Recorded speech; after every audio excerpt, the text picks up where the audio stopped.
Welcome to the Old Souls and Seekers podcast, a podcast that transcends the typical personal development journey. You're not new to this. You've read the books, attended the seminars, and perhaps even tried various coaching programs, yet something still feels amiss.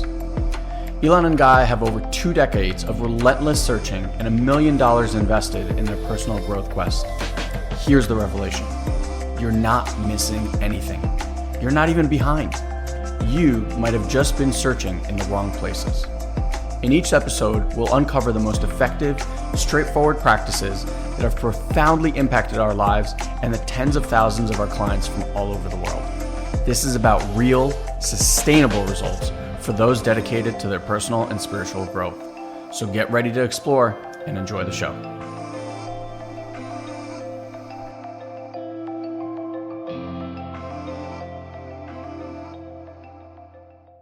Hey, everybody. Welcome in. It's nice to be with you. To those that are here, feel free to say hi in the chat box. Thanks for joining us. I see some new names. So Natalie, Suzanne, Roy, Ian, what's up, man? Brian, Veronique, Andrea, Stacy, Ingrid, nice to see you here. Also following us on all the little platforms. Elena, Keisha, I think it's your first time. And I think that's Nicholas up there, if I'm not mistaken. Nice. We got Elena here. Elena just registered for level 1 and 2. Fantastic. We got Ingrid here, who's in level 3. We got some coaches. Awesome. Do you have something in mind for today? A little bit. Yeah, go for it. Look, to me, there's 3 main things that one needs to practice, okay? To do this work, to stabilize it into their system. And I want to read you something. This is wild that I went to, Guy will get this. I went to a Rolfing session, and Rolfing is a methodology created by the woman called Ida Rolf. And basically what these people do is think of the same things that Guy and I do for your nervous system through the emotional body, right? Like we're teaching you how to listen to the nervous system and heal these things. They actually go into the nervous system through the physical body.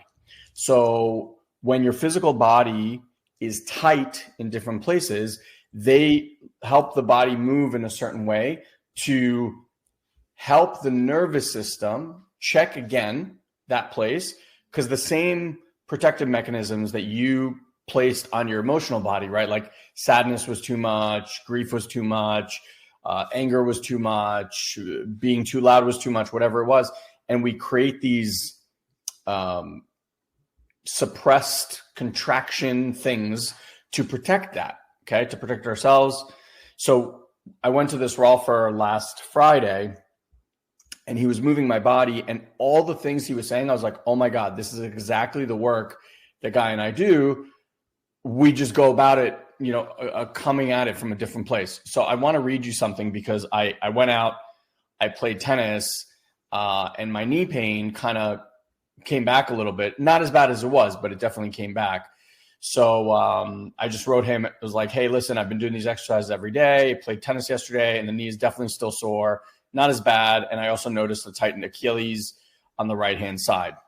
So I'm going to read you word for word what he wrote me, because this is literally exactly why these practices and the 3 main practices I'll talk about are so important. So he said, hi, Ilan, your old movement patterns trigger old movement compensations, whether needed or not.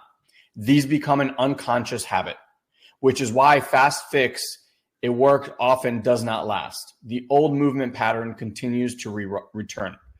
Compensation patterns typically hold short and limit full movement, which creates stress or strain somewhere, in your case, your knee. That's why Rolfing is based on a series of weekly sessions, not to just open a compensation pattern, but to open and retrain, rinse and repeat. The new, more efficient movement pattern needs time and repetition to take hold, because the old pattern is a strong habit. Like a well-worn path, it is easy for the body to return to that habit. And the pain returns because the body has returned to its short compensation pattern. All the exercises recommended are designed to improve the balance, length, and performance of your body. But simple things like wearing a set of the same old shoes can trigger the old pattern to return. And then he just recommended different ones, blah, blah, blah. He said, the goal is to minimize the inevitable time of regression into the old pattern. So the new pattern can then become the dominant pattern. Right? So I'm sitting here and I'm thinking, I'm like, okay, guys talking about this live event. And at the end of the day, these live events were created as benchmark milestones for like, it's why we give people in our level 3 access to all the live events. It's why we give people in level 2 access to a series of events, because the events aren't just, hey, come check this out. It's an opportunity to practice, like reopen and stabilize your system to stay in those states.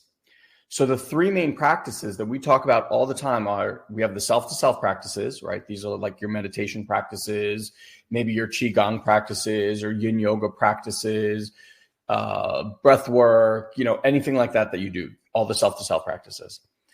The self to other and other to self are the one-on-one sessions. So these could be minis that you guys are doing, or more, what would give even more value is like sitting with a one-on-one trained practitioner.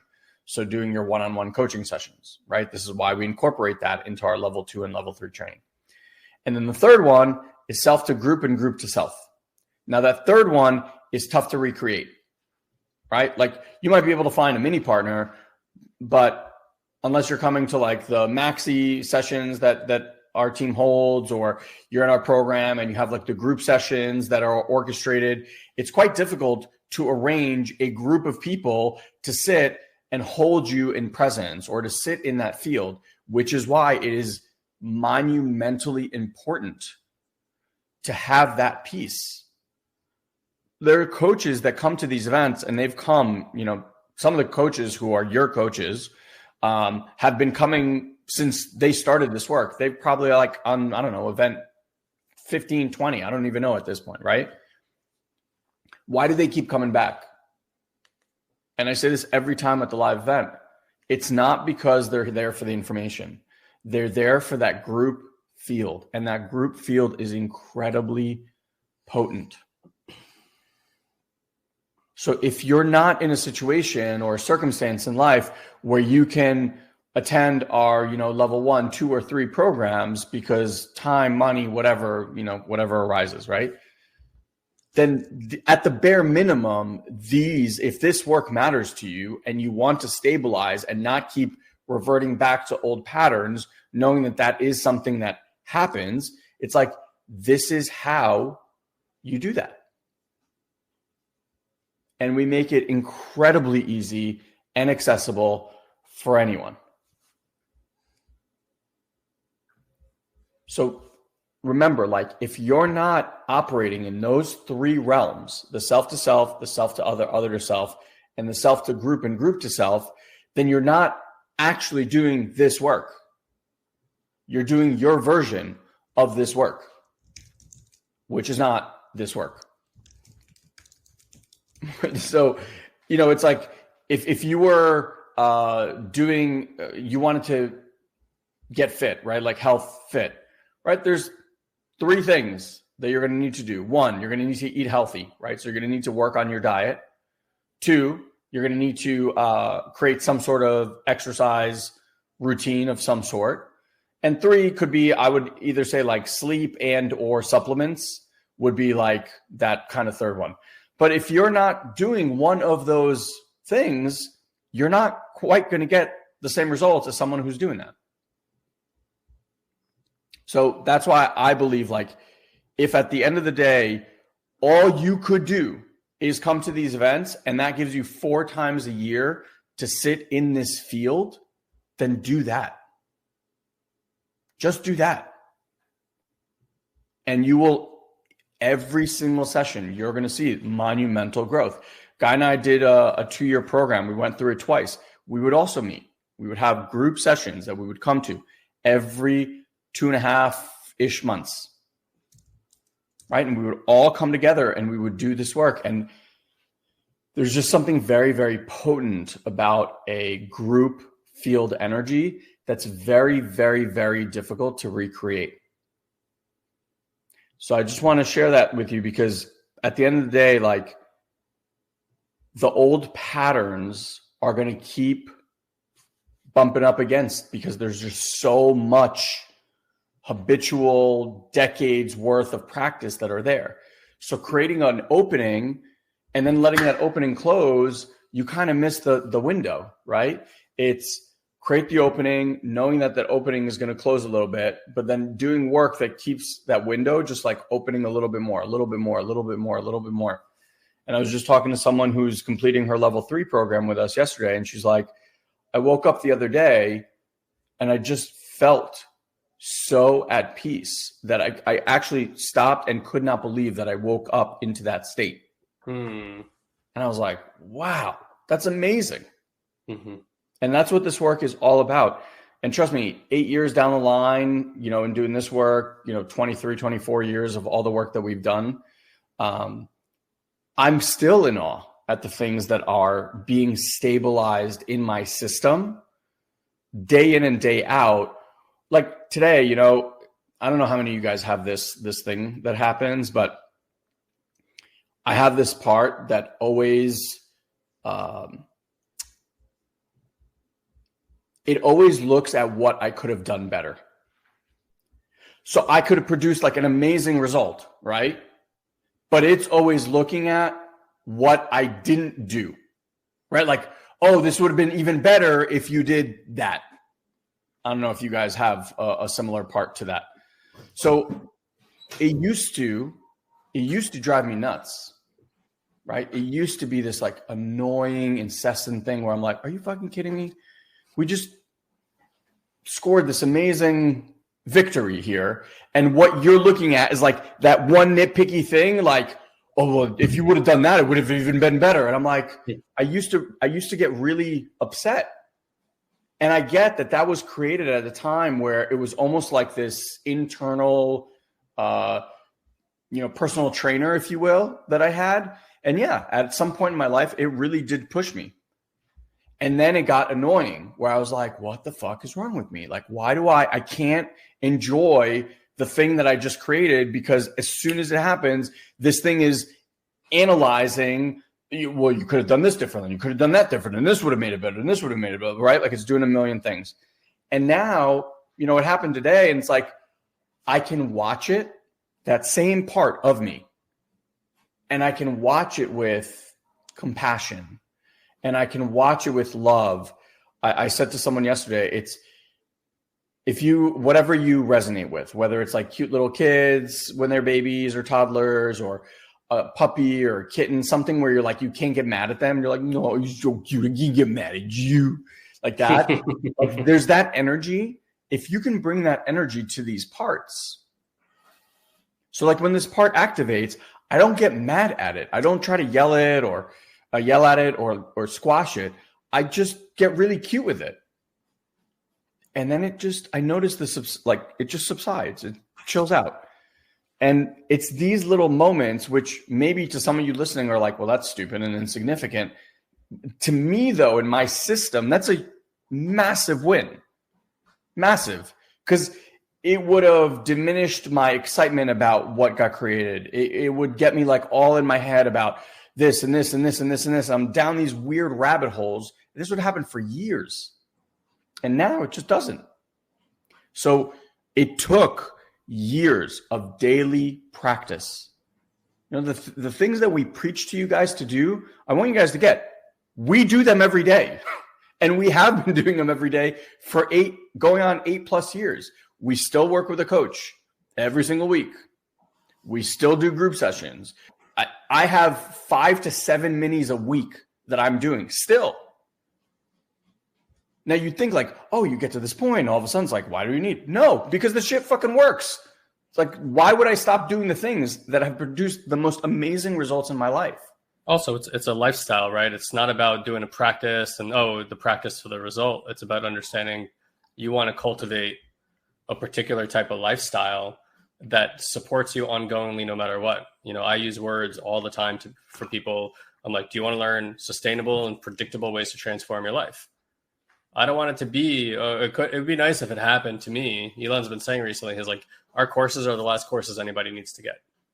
That's our purview. You don't need to read, like, you can keep reading the books, you can go take more courses, but fundamentally what we're teaching you here, it took us over 2 decades to fully understand the vast impact this has on the nervous system. And look, there may be, certainly, down the road, something Ilan and I find else that we're like, wow, this is, you know, shifting. Because I enjoy, as a student of the mind, of the student of the human experience, of our spirituality and our evolution, I enjoy things very much. So I'm always on the lookout for some new interesting experience, but I'm not doing it anymore from a place of, I need to do this to fix myself. I'm doing it out of the genuine curiosity for life itself, to see what else is out there, because I don't pretend to believe that we've always reached the apex or climax of anything, right? Everyone's an ongoing process. But here, you know, especially for those of you guys that are new, here's what we want to tell you. When you get going, there's a part that you just need to kind of take it on faith, because you've never done the practices before. So trying to think, what is this practice going to do for me? Yeah. And realize, oh, this is going to be the outcome if I just do that. You can hear people say that, but you have no idea. The first 3 to 6 months of really doing anything, you got to kind of take the teacher's word for it. Hey, you do this, you know, there's going to be this outcome. But once you start developing that type of stability, you see, hey, as I go through this outcome occurs, then I do it, and this outcome occurs, then I do it, this outcome occurs. You start building your book of business, so to speak, or your book of evidence that shows you without fail that this works, right? And trust me, stuff's still going to like hit you off your peg. But isn't it great to know that when you get hit off the peg, you're not just like flailing like a turtle on the ground with your, you know, on back of your shell with your legs up in the air, like, someone please save me. Like, you absolutely know, okay, if I go do this, I go do that, I go do that, I get stability back, I get resource back, I help this move through my system, and I experience more well-being. I experience more safety. I have more authentic connection. I experience myself through a more compassionate lens. And so now when the challenges occur, they really become opportunities for greater healing, because that's all it ever is. Anything that ever stimulates you into stress, anxiety, or overwhelm, all you've done is just found the edges of what you're willing to accept and surrender into. That's it. That's all it is. You're not broken. You're not bad. Your life's not fucked up. God doesn't hate you. You're not a black sheep. Like, you know, and I say those things and I could rattle them off like that, because that was my experience. That's how I felt about myself. Like, Ilan had this inner critic. We all have an inner critic. It just has different voices. Some of us make us want, you know, some of our inner critics make us perform better. Some of our inner critics make us say, you got to go do this thing or people won't love you. Some of our inner critics are just extremely negligent with how they talk to us inside, right? Like, mine was a really, really negative, harsh voice inside of my body. It was self-abuse within my body. So again, it's not about doing it so that you can get some kind of outcome. It's doing it so you can redevelop a lifestyle, right? If you're overweight and you want to get healthy, yeah, you can do a sprint of a diet for 30 days and that's fine. You know, there's value in doing detoxers. There's value in like giving the body time to rest from all sorts of foods and stuff like that. But if at the end of 30 days, you go back and you're like, all right, 30 days are over, back to my McDonald's diet, like, you know, okay, I guess that was cool for 30 days, but like, you didn't actually take anything with you and learn. And what was that show? In America, there was a show, because, you know, America has the craziest obesity problem ever, but there was a show called Biggest Loser. And the show is based on a bunch of people. I never really watched it, but I think it's like a 12-week sprint to see who can lose the most amount of weight. And, you know, these people like sometimes lose like 150 pounds, something crazy like that. They look totally different by the end of the show. But when they started following up with these people afterwards, they found out that most of them put the weight back on. A lot of them put more weight on than they had before the show. Now, these people go through hell in this show. But what they don't really learn is how to implement this into their lifestyle. And so it doesn't become sustainable and predictable. It becomes a nice thing they did one time and they look good for a few weeks. And we don't want that for you. And so, look, what's predictable? What Ilan and I have learned is predictable over these many years is left to your own devices. you will fall back to old patterns. It's just what's up. Human beings are wriggly little beings. We commit to one thing one day and we're like, oh, nobody's watching, I will have that cake. Nobody's watching, I will have that chocolate. And that's the thing, when nobody's watching, like, I think the ultimate integrity for a human being is who you are when nobody's watching. Who you are when you're just there by yourself. Do you still have that same level of commitment? Do you still have that same level of integrity? Do you still have that same level of compassion? Not because you put it on when you walk out on stage or anything else. It's like, who are you when really nobody's watching and you're not getting any personal outside reward of everybody thinking of you better or anything like that? Like, Ilan and I used to be in work where we were demanded to do anonymous good deeds on a regular basis. Anonymous. It had to be anonymous. You had to do it when nobody was watching. And you really learn something about what it feels like to do something not for the love or connection or acceptance of other people, but simply because it really feels fucking good to know yourself as somebody who deeply cares about what's going on in your environment and other people. Are you feeling inspired by these podcasts? Is this approach striking a chord with you? Imagine taking this journey even further with personal coaching from Guy and I, right from your own home on Zoom. Join us at our next live event. They happen quarterly. It's an accessible, cost-effective way to dive deep into these transformative practices, not just theoretically, but experientially. Attendees often share that they've experienced unprecedented levels of peace, support, forgiveness, and awareness. Remember, healing isn't just a mental exercise. It must be felt and released through the body. So here's a special gift just for you, our valued listener. Visit intuitivemind.live and use the coupon code OLDSOUL to receive 25% off your ticket. The Intuitive Mind event is unlike any other. So impactful that many participants return multiple times, some as many as 10, 12, even 15 times. Plus, once you register, we'll immediately send you a recording of a previous event so that you can start practicing right away. Don't miss this opportunity. Go to intuitivemind.live, secure your spot for our next live event using the coupon code OLDSOUL, and start your transformative journey today. Now, back to the show. And these are all these little things, right? So when we're on our own and things happen, we're going to go back into our avoidance patterns. That's just what being a human being is sometimes, right? We're going to stop and get lost and get confused and frustrated with what's going on. And it's for that reason that we need the village. We need the support systems around us. We need other people who deeply care about these things like we do, who are practicing it and are committed to it. Like, here's the reality. Today, Ilan and I would not work with a client who isn't deeply committed to this practice. Yeah, 100%. If you came to us and you're like, I want to learn what you guys are doing, I want to learn everything from you guys, great. But if like we were to do something and we're going to give you like homework, for example, and you didn't come back the next week and do that work, I don't want to work with you anymore. You've now shown me that you're not committed. You're looking for a shortcut. And I understand that because we're all, even knowing that, I from time to time look for shortcuts. I'm like, what's the quickest way from here to there? But what I've learned time and time again as I've mastered things in my life is there are no shortcuts. Either you show up and do the work in a committed way, and it doesn't have to be hard work. Work can be fun. Work can be pleasurable. Work can be annoying. Work can be all the things, right? But like, you either commit to do the work or you don't. And you especially come to work and do the things when you really don't want to, because that's the times when you usually need it the most. When you're kicking and screaming and it's really, really hard and you're like, I want to get off this fucking ride, is usually the times where you need the most amount of support and you really need to show up for yourself in those moments. And so, you know, look, this is really a call, I think, from Ilan. Thanks for bringing it through. Is like, don't be here to just do this like shortcut thing. Be here to commit yourself to a completely different lifestyle. And look, there may be a time in human society, right, that we put in the work for our children and they just know this stuff intuitively. They will never have to think of it like a lifestyle that they developed. That's my goal with my kids, right?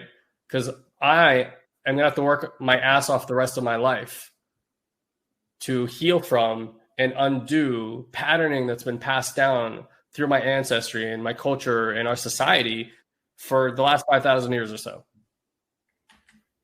It's just, it's the water that the air that we breathe and the water that we swim in. Right. So for you to be the person that says, hey, the buck stops here with me, I don't want to do that anymore. And I certainly don't want to pass this down to the next generation. That's how we unbind this stuff.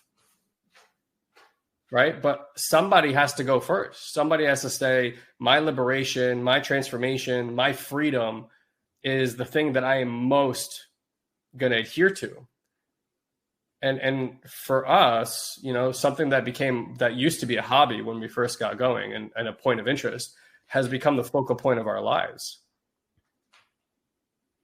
Because there's no area of our lives that it doesn't touch.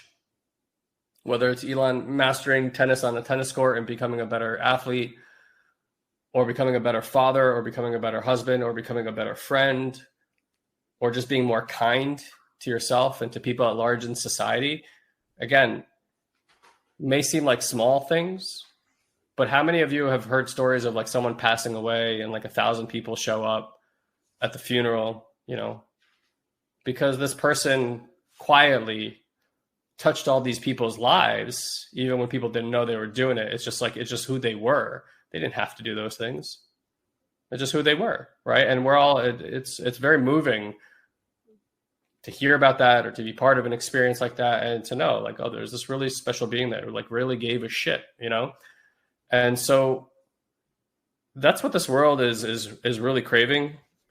And I was listening to a channel, and again, this is just numbers he was throwing out there, but it's like a lot of us are looking at the state of the world and what's being provided on media. I recently sent a video around to my family about a guy doing a TED Talk, and it was like, and now the good news, you know, because he was rattling off like all these things that are happening in our society today that are like so profound and so amazing, technological breakthroughs and societal breakthroughs, like things that are earth shatteringly going to change society. But we hear none of that stuff. Yeah. All we hear is just the noise on social media, the fear that is drummed up by regular old traditional classic media. And because look, your eyeballs and your attention and your ears is literally the number one asset that you have. And if somebody can take a hold of that and control that and make you take an action from that place, they own you, and they make a lot of money doing that, right? And so again, the way out of that trap is not to make yourself wrong if you're doing those things, it's just to recognize that you're not sitting with yourself in a certain way. There's something you're avoiding in your own system. And so you're using these external forces to try to create some kind of reason to get out of boredom or whatever it might be, whatever your reasons might be, even if it's something you never even considered before as to why it is that you're doing that. But like you're giving away this precious asset that you have to somebody, and it's a limited resource for that. And so to learn how to not use those tools of avoidance, but like come back into your own experience is a true self-realization and awakening experience, and something that for most people, when they realize, oh my God, all this joy, all this fun, all this interesting curiosity that I have about life and the world, I can actually investigate through my own system. It's a breakthrough moment for most people. Like I like to say that you've been looking for a video game your whole life. You just didn't realize that video game was inside of you the entire time. We're just going to teach you how to play, so that in every moment of your life, like you can experience the joy of what's unfolding inside of you. It's like literally nature moving, evolution happening, the cosmos expanding inside of you moment by moment by moment. But nobody's taught us how to look. And there's very few places that we've been able to go and find where people actually teach you how to do these things, how to look inside of yourself and realize these incredible truths that are literally built into the mechanism for us to realize. It's like a hidden software program that's sitting inside of us that you just need to like double click on it to install it. And then you're like, oh my God, this was inside of me the whole time. And we're like, yeah. The whole time. And it makes everything in our external experience that much more joyful, because all we all really care about with all the external things that we have is how we feel inside. The experience that we're having internally really is the thing that we desire to connect with and have a wonderful experience with the most. So it's like, then go to the source. Go to the source. Stop playing this external game to make your internal feel good. Go into the internal and then see what happens to your external. Reverse the polarity and see the magnitude of the transformation that can occur for you. And that really is the calling of our time. And it may be wrought with all sorts of challenges. It may be uncomfortable. It probably will be, but does that mean that it's not worth it? Working out is not always comfortable. You're sore, your muscles hurt, you can't move sometimes as well as you'd like to, but then you're stronger and you're like, shit, I was not able to do that before. That's amazing. That's how it works everywhere. Agreed 100%. And people are just saying in the comment box about how, finding Satori Prime has been a game changer for them and put all these bits together.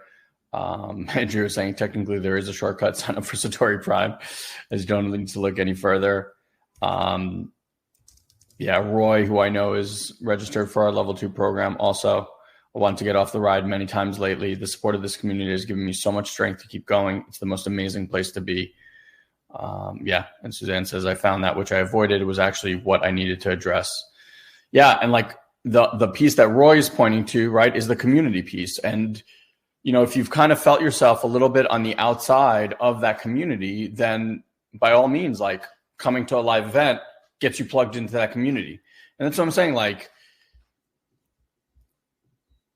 no matter where you are on your journey, if you just came and literally sat with your eyes closed while laying on your couch, being in the presence of the space and the field that gets created during that weekend, will do more for you than anything that you've probably done personal development wise. Because the biggest mistake, and I talk to many people throughout the weeks and months, like the one thing that I see time and time and time again is people are sitting on their own little island, reading their books, watching their videos, doing the digital programs, and they feel stuck. And some of them have been doing this for decades. Maybe they'll attend a seminar here and there, but they're just kind of like on their own little island doing their thing, waiting for everything to somehow make sense, themselves to figure themselves out, and then come out into the world and be like, hey, look at me.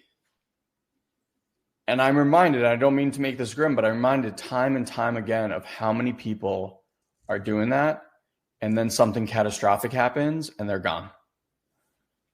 Instead of living a life connected with community and working on why I believe we come here as a soul embodied to have these experiences, like we were never meant to be on our own little island. We were never meant to create healing on our own. If you look at what our ancestors did, and even in diets and all that stuff, like every scientific literature on the planet right now keeps pointing to that the more we go back to how we were in the beginning, the more we eat that same way, the more we exercise that same way, the more we heal that same way. It's like we lived in tribes.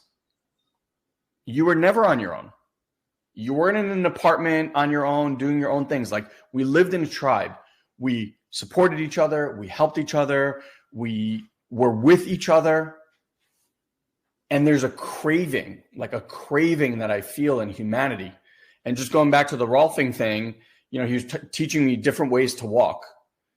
And I was like so in my head about the way, because it's a very interesting thing. And then he goes, it's like what we did when we were kids, where you like walk up on your toes. I don't know. I know that when I walked around the house, my parents were like, your heels never touch the ground. I was just kind of like always bopping on the balls of my feet. Right. Or if you're like walking across a log or playing with a soccer ball, like all these movements are the movements that one needs to keep your hips loose and your body limber. And it's like, oh, no shit. The same thing that we help people, which is what? To bring you back to the way it was. Can I share a screen here? I can, right? Yeah. On the okay. top over there, you see? It looks like hold on. Let me find this first, and then he's gonna be so mad at me, but it's okay. He won't know. Let me see if I can find it real quick. Yep. Okay.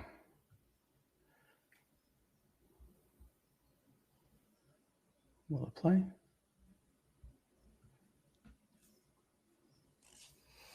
The only thing is it does not have sound, and I'm not sure why.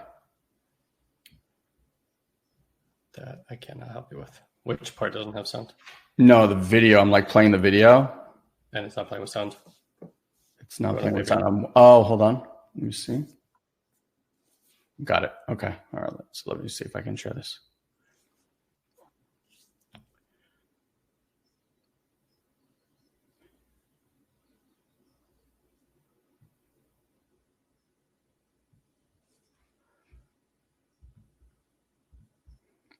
Whoa! Look at that effect. Wow. Should be coming up. There you go. Can you guys see the screen? Yeah. All right. So this is my son, his kindergarten graduation. And we were just talking about how like different kids are when they're young and carefree. And so I just want you to watch this kid's joy. I'll just forward it a little bit here. This kid's joy, because it's just amazing what is possible. Don't forward it that much. There's some good stuff over there. All right. Ready? Enjoy. I'm not getting any sound, just so you know, but it's okay.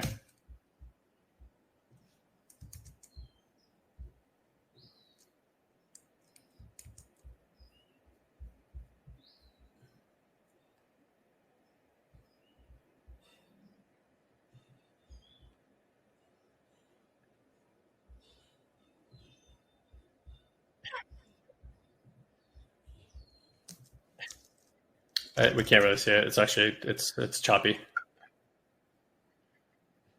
you hear me? No, what'd you say? The video is choppy. We can't really see it. Stupid webinar jam. But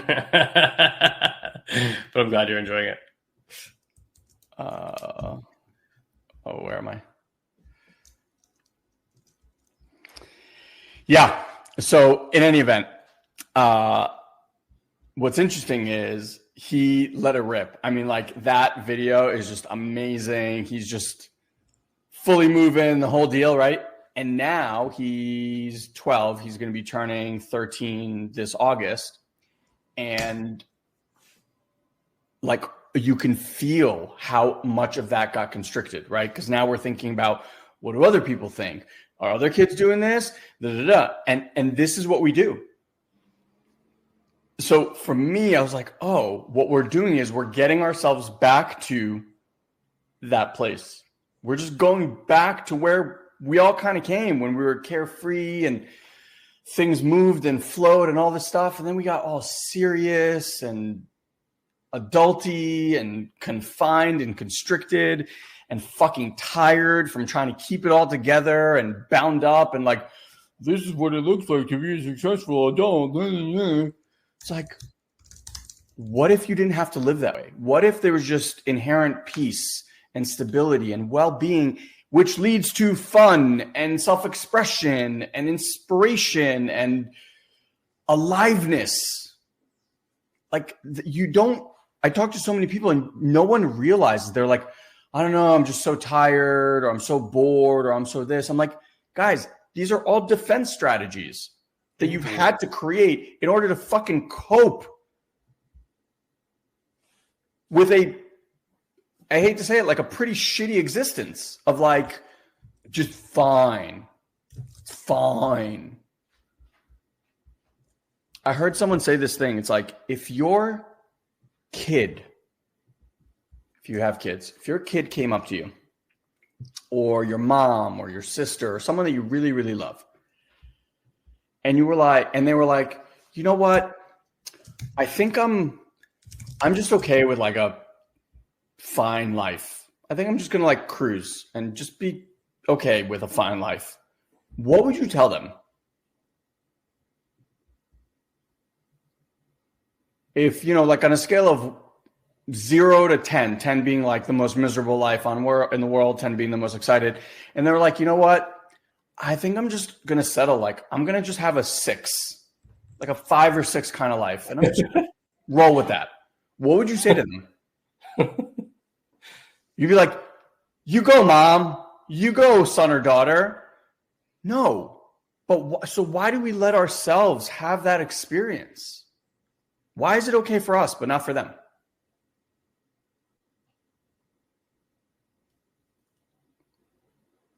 I'm not saying that.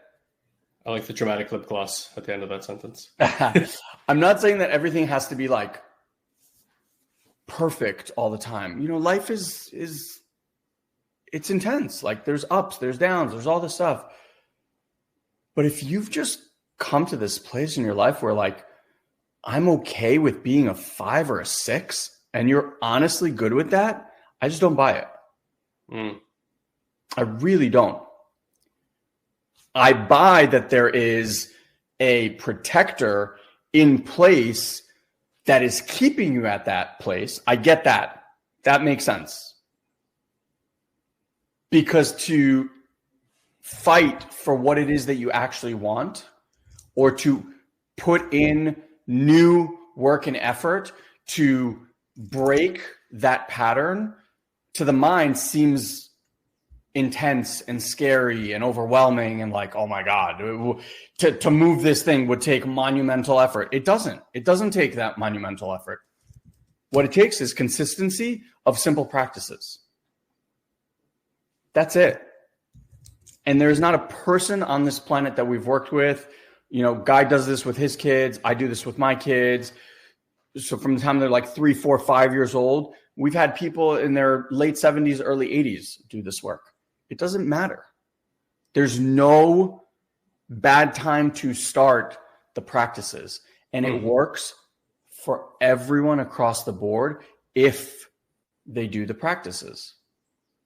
If you're going to do it your own way, then I can't say what's going to happen or not happen.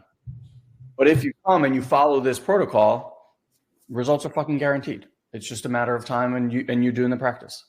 Yeah. And I don't know many personal development programs on planet Earth that can guarantee results.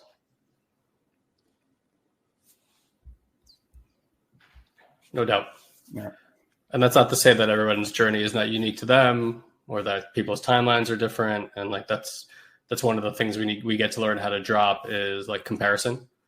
Like nobody's had the same trauma, nobody had the same tension, right? And you know, maybe you lived in a home where abuse was present, maybe you didn't. Maybe your abuse was inward, maybe it was a lack of attunement from mom and dad, maybe you didn't get attention. Like there's so many things that happen, and then like, well, we'll often say, or we'll think, oh, this person got abused at home, you know, that's terrible and one of the worst things that can happen to you. Yeah, true. And like, if you didn't have that experience, does that make what you did experience, you know, any less traumatic for that person? Like, you know, the life that you know,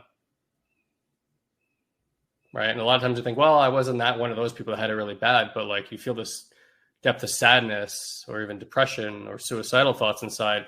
And then you feel like, oh, I don't have the right to share that with people. Like, I'm not really going through anything hard. I just feel this way. But that's the life that you know. It's really hard. You know, regardless of what's going on to you, your life is relative to you. And all you could, I wish for everybody is to make the best of the time that we have here.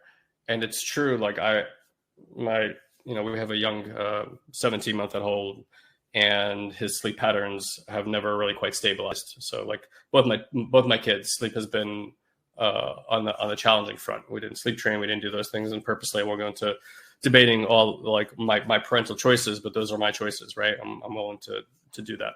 So this morning, my 5.5-year-old is sick, and so my wife was kind of up and down with him last night, plus the baby, so she was exhausted. So they slept in like a lot this morning, and I had the little one with me, and he was just playing in the playroom, and there's these kind of like magical moments where I'm not trying to do my day.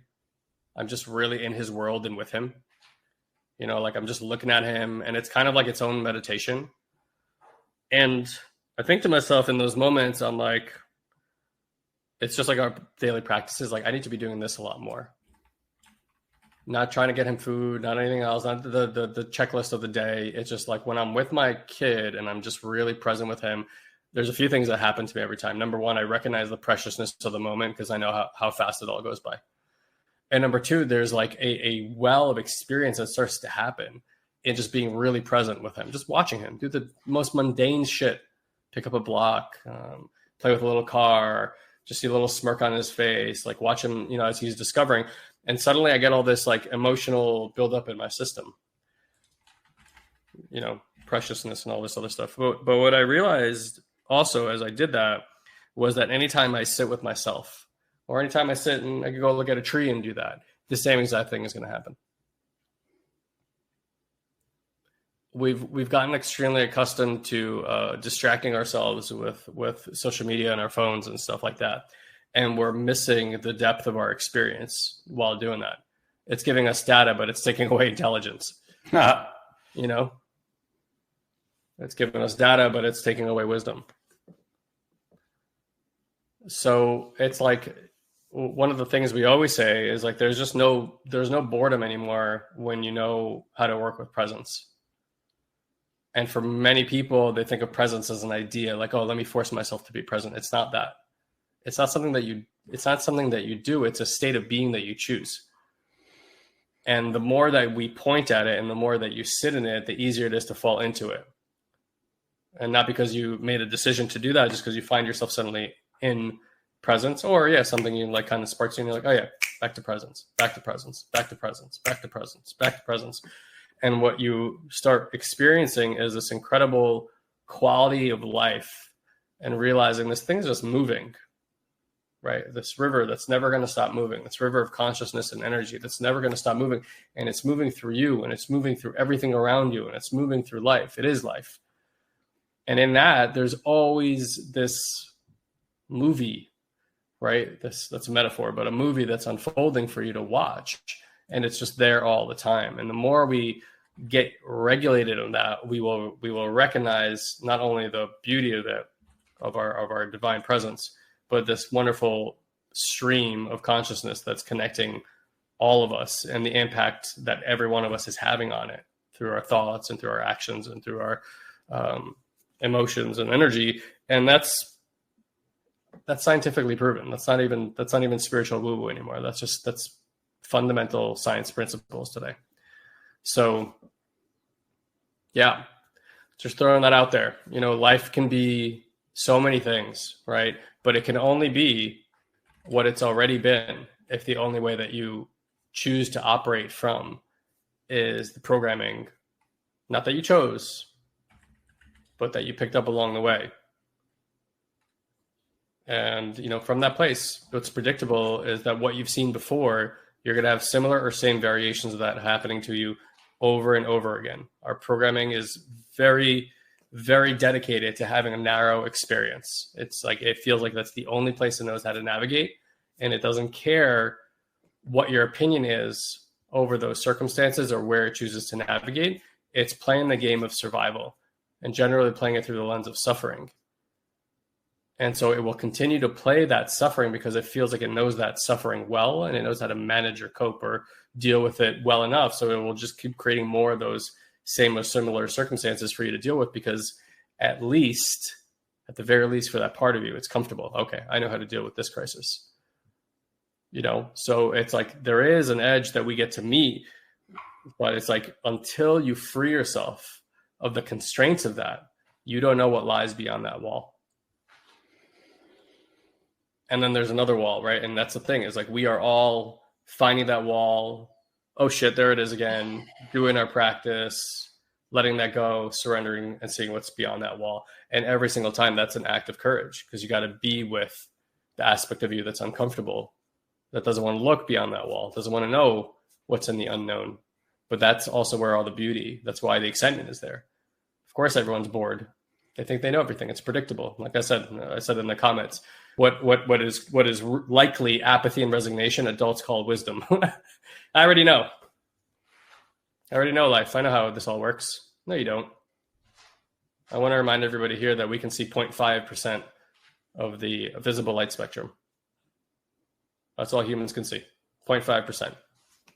And we assume that we are having the full-on fucking experience. And I could tell you, as somebody who's done a great deal of plant medicines and psychedelics in my life, quite a bit more opens up when you take those bad boys, a lot more than 0.5%. And then you're like, wow, I had no idea what was sitting right in front of me or right within me, right? That's why people love those experiences, why it changes people's lives. It's why it pulls them out of depression. It's why it does so many things, because you can't deny that your perspective is no longer as solid as you once thought. And that's what these practices do. They break up the solidness of our perspective. They allow more into our experience. They allow us to connect with people. And it brings us back to those joyful parts in our systems so that we can be present with what's arising in our lives every single day. Okay? All right, guys. We'll see you next time. Take care. Thank you, dear one, for choosing to share a bit of your day with us. We value you greatly. And as a way to give back and help you to deepen these practices, we want to invite you to join our incredible community on Facebook. You can do so easily by going to joinoldsouls.com and ask for an invite.